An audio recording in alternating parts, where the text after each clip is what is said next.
जहां संत पहुंच जाते हैं, जहां साधक पहुंच जाते हैं, जहां साधु पहुंच जाते हैं, वह भूमि कितनी भी अपवित्र क्यों ना हो, वह भूमि कैसी ही क्यों ना हो, लेकिन वह तीर्थ बन जाती है। जहां संत विराजमान होते हैं, जहां साधक विराजमान होते हैं,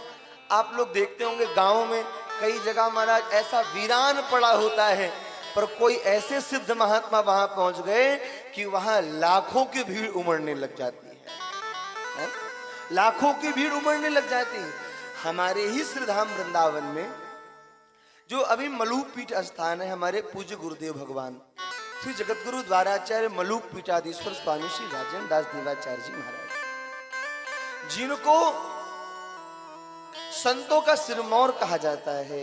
जिनके विषय में कहते हैं कि संतों की मुकुट मणि है वो,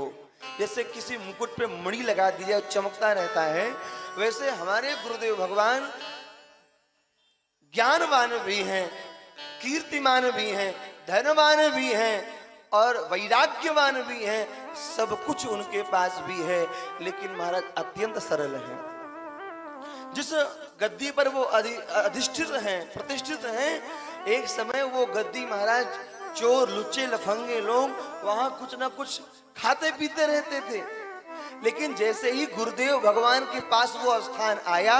और वो स्थान परिवर्तित हुआ, जहां गड्ढे होते थे, जहां सुअर लौटते थे, आज वहां पर ठाकुर जी का दिव्य मंदिर बना हुआ है और लाखों लोग दर्शन करने जाते हैं और लाखों लोगों का जीवन उस मंदिर से महाराज सुधर रहा है, उस स्थान से सुधर रहा है। आज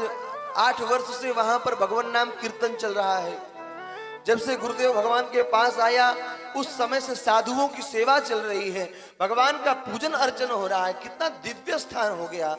वैसे ही मान लीजिए कोई ऐसी भूमि हो महाराज बंजर पड़ी हो और कोई सिद्ध साधक संत पहुंच जाए, वह भूमि महाराज ऊर्जावान हो जाती है, उपजाऊ हो जाती है, लाखों लोग वहां आने लग जाते हैं, वह भूमि भी अपने आप को धन्य धन्य समझती है। इसलिए भागवत में कहा गया संतों के लिए तीर्थी कुर्वंत तीर्थानी,